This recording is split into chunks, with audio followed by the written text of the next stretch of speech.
Allah Subhanahu wa taala berfirman, "Laqad ja'akum rasulun min anfusikum azizun 'alaihi ma 'anittum harisun 'alaikum bil mu'minina raufur rahim." Telah datang kepada kalian seorang utusan dari jenis kalian sendiri. Berat baginya musibah yang menimpa kalian, sangat menginginkan kebaikan bagi kalian. Dan terhadap orang yang beriman, beliau begitu penuh kasih dan penuh sayang. Nabi Muhammad sallallahu alaihi wasallam mengatakan, "Wallahi inni la arhamukum rahmatan ashaddu rahmatan min rahmati abaikum lakum wa min anfusikum li anfusikum." Sungguh demi Allah, aku lebih menyayangi kalian daripada orang tua kalian kepada kalian. Aku bahkan lebih menyayangi kalian daripada kalian kepada diri kalian sendiri. Tak keliru dan tak berlebihan bagaimana Nabi Muhammad mensifati kasih sayangnya kepada kita umatnya. Beliau bahkan tak hanya menyayangi umatnya yang soleh-solehah saja. Umatnya yang pendosa pun tak luput dari kasih sayangnya. Seperti katanya, "Syafaati li ahlil kabair min ummati." Syafaatku kuberikan bahkan kepada pelaku dosa besar dari umatku. Dan untuk itu beliau bantu para pendosa dari umatnya dengan beristighfar, menengadahkan tangan bagi yang berbuat dosa, menangis di waktu malamnya memohonkan ampunan bagi kita umatnya. Sayyidah Aisyah bercerita, "Suatu saat aku melakukan sesuatu yang membuat senang hati Nabi Muhammad SAW. Beliau kemudian menengadahkan tangannya mendoakanku, Allahumma ighfir li Aisyah ma qaddamat wa ma akharat, ma alanat wa ma asarrat, ma alimat wa ma lam ta'lam." Ya Allah, ampunilah Aisyah dosanya yang dulu maupun yang akan datang, dosanya yang dulu maupun yang baru, yang terang-terangan ataupun yang tersembunyi, yang dia tahu maupun yang tidak dia tahu. Mendengar doa indah tersebut, tentu saja Sayyidah Aisyah begitu berbahagia hingga tak dapat menyembunyikan senyumnya. Nabi bertanya padanya, "Farihti bidu'ai Aisyah?" Adakah kamu terlihat bahagia, senang karena mendengarkan doaku ini wahai Aisyah? "Bala ya Rasulullah," tentu wahai Rasulullah, "hadzal yaum id indi." Ini hari seperti hari raya bagi saya. Nabi kemudian mengatakan, "Dengarkanlah wahai saudariku, agar kamu paham posisimu di hati Nabi Muhammad SAW. Hadihi da'wati fi kulli lailatin li ummati. Hadihi da'wati fi kulli lailatin li ummati." Ini adalah doaku setiap malam. Ini adalah doaku setiap malam li ummati, untuk umatku. Begitulah di masa hidupnya, setiap malam beliau mendoakan kita umatnya.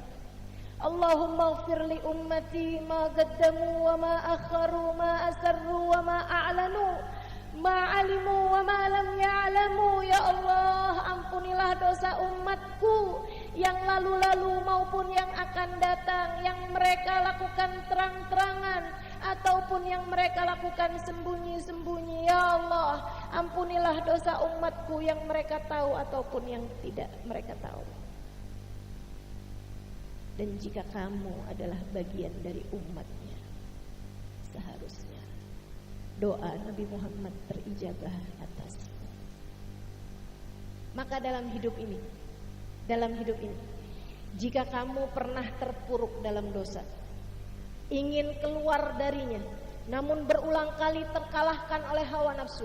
Jika kamu dalam hidup ini pernah berada dalam situasi di mana kamu terjebak dalam dosa, kamu ingin keluar dari dosa tersebut, berulang kali kamu berjanji, kamu bertaubat, akan kamu berulang lagi mengerjakan dosa tersebut, atau anakmu, saudaramu, sahabatmu, orang tuamu, suamimu, kamu melihatnya berada dalam dosa, kamu melihatnya berada dalam lembah nista, kamu melihatnya berada dalam keadaan penuh dengan kamu berdoa memohonkan ampun untuknya, namun belum juga diijabah Allah Subhanahu wa taala. Ia terus berada dalam kubangan dosa tersebut. Suatu hari kamu merasakan dirimu begitu ringan keluar dari dosa-dosa dan tidak kembali lagi. Atau kamu melihat saudaramu itu, orang yang selama ini kamu doakan itu, keluar dari dosa-dosa, meninggalkannya begitu saja dengan ringan. Kamu mengira itu adalah doamu yang terijabah. Kamu mengira mungkin itu adalah kebaikanmu yang diterima Allah Subhanahu wa taala. Kamu mengira mungkin itu adalah doa dari orang tuamu. Bisa jadi, akan tetapi belum tentu. Bisa jadi itu adalah ijabah doa Nabi Muhammad atasmu. Bisa jadi itu adalah Allah ijabah doa Nabi Muhammad saat beliau sholat di waktu malamnya, saat sampai bengkak telapak kakinya, saat sesudah beliau bayar dengan sujud-sujud panjangnya, beliau menengadahkan tangannya, kemudian berdoa, ya Allah, ampunilah umatku, ampunilah umatku. Allah ijabah untukmu. Kamu menjadi keluar dari dosa-dosa, sebab kamu adalah umat Nabi Muhammad sallallahu alaihi wasallam. Maka pagi hari ini, marilah kita berdoa memohon kepada Allah. Ya Allah, doa-doa panjang yang pernah dipanjatkan Nabi Muhammad sallallahu alaihi wasallam untuk kami semasa hidupnya dengan linangan air matanya, sesudah sujud-sujud panjangnya kepadamu, ijabahkan untuk kami ya Allah. Ijabahkan untuk kami ya Allah.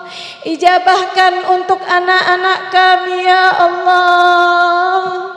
Ijabahkan untuk seluruh keluarga kami ya Allah. Ampunilah dosa-dosa kami ya Allah. Ampunilah dosa anak-anak kami ya Allah. Ampunilah dosa saudara-saudari kami ya Allah. Ampunilah dosa kedua orang tua kami ya Allah. Ampunilah semua dosa orang-orang yang kami sayangi ya Allah. Ampunilah dosa orang yang pernah berbuat baik pada kami ya Allah. Dan bimbing kami menjadi umatnya yang solehah, agar kami pantas berada di belakangnya suatu hari nanti. Saudariku sekalian, beliau sallallahu alaihi wasallam di sepanjang hidupnya selalu memikirkan kita umatnya. Tak pernah mau umatnya terbebani dengan hal-hal yang berat. Bahkan ditinggalkannya sholat tarawih, meski para sahabat menantikannya, hanya karena khawatir sholat tersebut diwajibkan kepada kita umatnya dan kita merasa berat. Jika kau tanya, apa harapan terbesar Nabi Muhammad SAW? Ketahuilah. Jika kau tanya, apa cita-cita Nabi Muhammad SAW? Ketahuilah, harapan terbesarnya adalah keselamatan kita umatnya di dunia maupun kelak di hari akhirat nanti. Itulah sebabnya beliau menjadi hamba yang paling ridha, menerima apapun keputusan Allah yang terkait dengan dirinya, terkait dengan pribadinya, namun gigih memperjuangkan keputusan Allah yang terkait dengan umatnya. Beliau suatu hari ketika sedang bermain-main dengan Sayyidina Hasan dan Sayyidina Husain, keduanya naik bergantian di punggung beliau sallallahu alaihi wasallam. Tak lama kemudian turun malaikat Jibril memberitahu, inna ahaduhuma qutila madluman wa tsani qutila masmuman.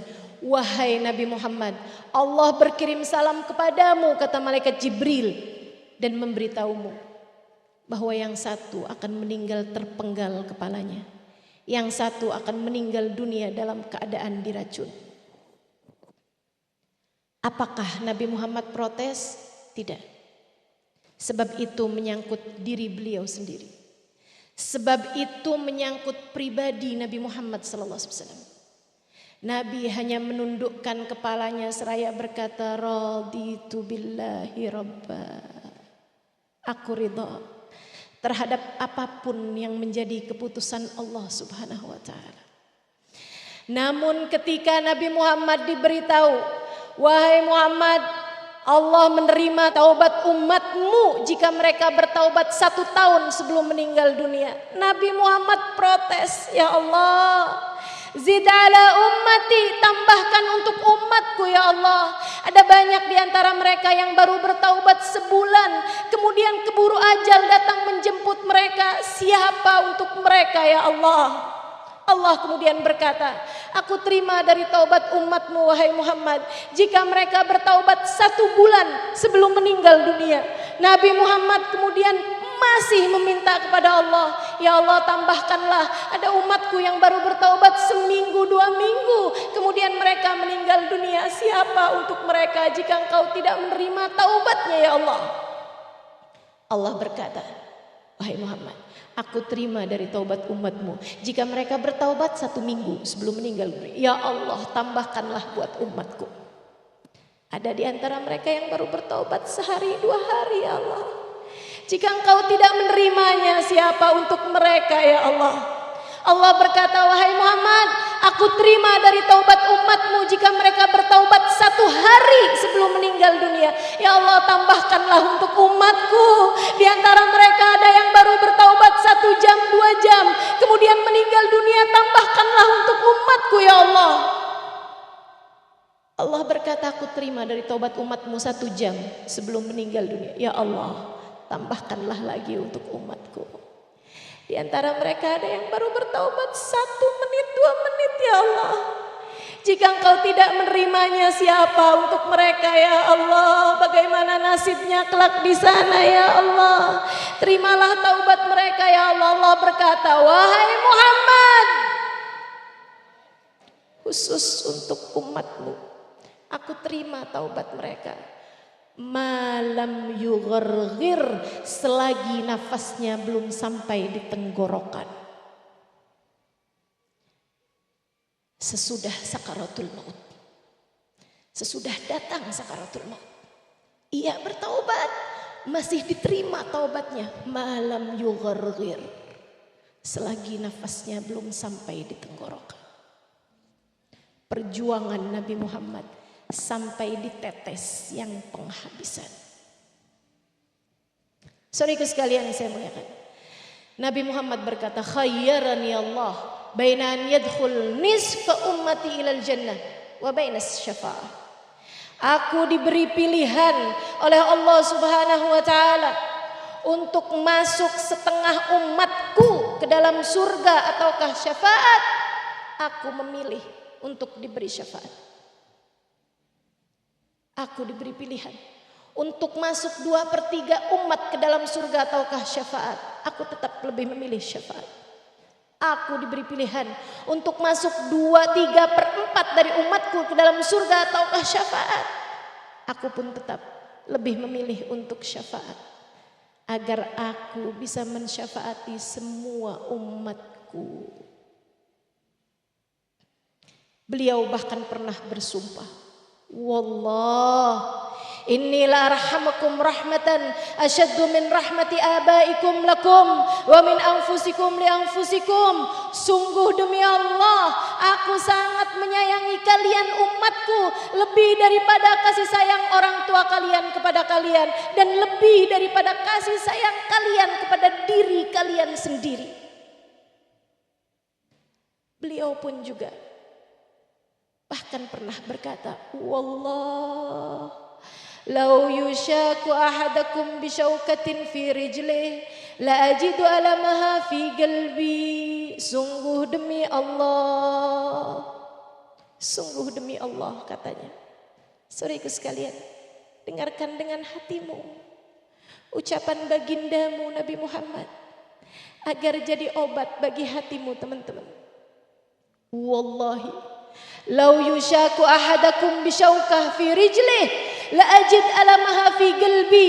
Sungguh demi Allah, andai seseorang di antara umatku terkena tusuk duri di kakinya, aku akan ikut serta merasakan sakitnya di dadaku ini.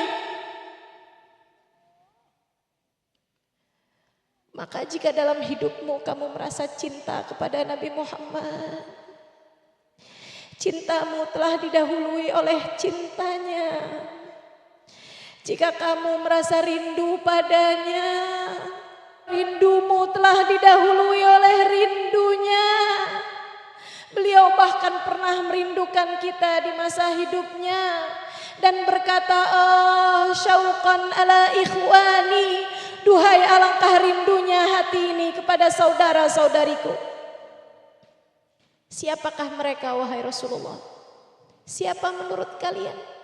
Kata Nabi Muhammad balik bertanya. Beliau berkata dengan linangan air mata, penuh kerinduan, "Oh syauqah ala ikhwani." Adakah mereka para malaikat wahai Rasul? Bukan, kata Nabi Muhammad. Haula'il muqarrabun. Malaikat dekat dengan Allah, bukan saudaraku yang kurindukan. Para nabikah wahai Rasul? Bukan. Mereka para mursalun, diutus dari Allah, bukan saudara-saudara yang kurindukan. Kamikah wahai Rasul? Antum ashabi, kalian sahabat-sahabatku. Lantas siapa dia Rasul yang engkau merindukannya hingga mengalir air matamu itu? Nabi Muhammad menjawab, haula ummati ja'u min ba'diku. Mereka adalah umatku, datang sesudah kalian. Lam ra'auni, tidak pernah memandang wajahku. Lam ra'au ma'ajizi, tidak pernah melihat mu'jizat-mu'jizatku. Akan tetapi mengalir air mata mereka setiap kali rindu padaku. Mereka umatku, tidak pernah berjumpa denganku. Seperti kita, umatnya, tak pernah berjumpa dengannya. Tak pernah melihat mukjizatnya. Akan tetapi mengalir air mata kita ketika rindu padanya. Air matamu sudah didahului oleh air mata Nabi Muhammad untukmu. Nabi kemudian berkata, aku akan menantikan mereka kelak di depan telagaku.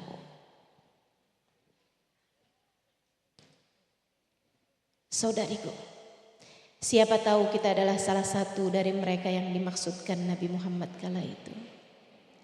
Dan jika memang benar, bersiaplah dengan seindah-indah pertemuan kelak di sana. Dan jangan pernah kau batalkan janji temumu dengannya. Jangan berpaling dari jalan cintanya. Dia ada untukmu. Nabi Muhammad ada untuk kita.